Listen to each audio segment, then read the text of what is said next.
د سپین زر اماراتي شرکت د سوداګریزو ودانیو جوړېدو چارو ته د کندوزي سوداګرو خوښي. د دغه ولایت یو شمېر سوداګر وایي د دغو سترو ودانیو جوړېدو سره به نه یوازې د ښار ښکلا زیاته شي بلکې ورسره به سوداګرو ته لا دغه ولایت کې د پانګونې او سوداګرۍ ښه زمینه برابره شي.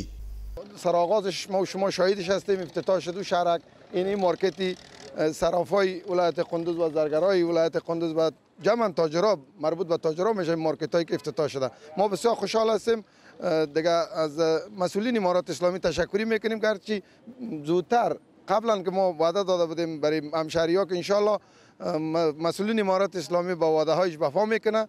اون شهرک افتتاح شد اینجا افتتاح شد. خوشبین هستو چې په دې قندوز کې دغه پروژې تطبیق شي او همکار موږ سره د ولس همکار شي او راشي په دې مارکیټونو کې موږ سره سام واخلي او په دې ځای کې موږ سره همکاري وکړي چې دغه نورې پروژې هم زیاتې شي په ولایت قندوز کې او ډېر خوشحاله هستو په دې 10 کلونو کې په قندوز کې داسې ودانۍ نوې جوړه شي او مارکیټونه چې موږ پکې په سهولت سره کار او تجارت مخکې وسو.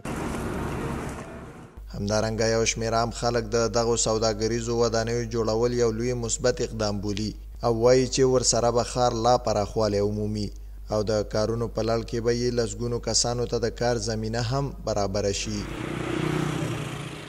نو دا عمده غټه ستونزه وه نو که دا پلان تطبیق شي نو دا ستونزه به حل شي او دا د سړکونو د موټرو پارکینو او د خلکو رفت آمد نو دې ته به یو ډېر بهترینه کار ښار به هم لږ غټ شي. زموږ ښار ټول په څلورو بندر هغه ځای ته راغونډ شوی یو چوک ته راغونډ شوی نو دې سره ښار هم غټېږي. نن به زه د زړه له کومې وایم چې د اسلامي امارت په راتګ سره هغه غوټه چې بیخي له مونږه هیره شوې وه هغه ډېر په مزه سره وسپړېدله او ګل یې موشوله لا ګل شو. نو زه پوهېږم چې د قندوز هر وګړی له دې حالت نه خوشحاله ده ځکه چې که کله ماستر پلان تطبیق شو دا رقم غټې غټې پروژې تطبیق شوې او داسې مارکیټونه جوړ شو نو بیا به موږ په ازاده ساه اخلو. نه به زمونږ خویندې په عذابېږي نه به زمونږ میندې او نه به زاړه پلار او مور په بازار کې د کراچو سره ټکر کېږي او غورځېږي به. دا په داسې حال کې ده چې څو ورځې وړاندې د 822 میلیونه افغانیو په لګښت د سپین زر اماراتي شرکت د سوداګریزو ودانیو یو تفریحي پارک د جوړېدو ترڅنګ د دغه ښار د قهوهخانې سړک د قیره چونې چارې هم پیل شوې چې اوس مهال یې کارونه په چټکۍ سره روان دي.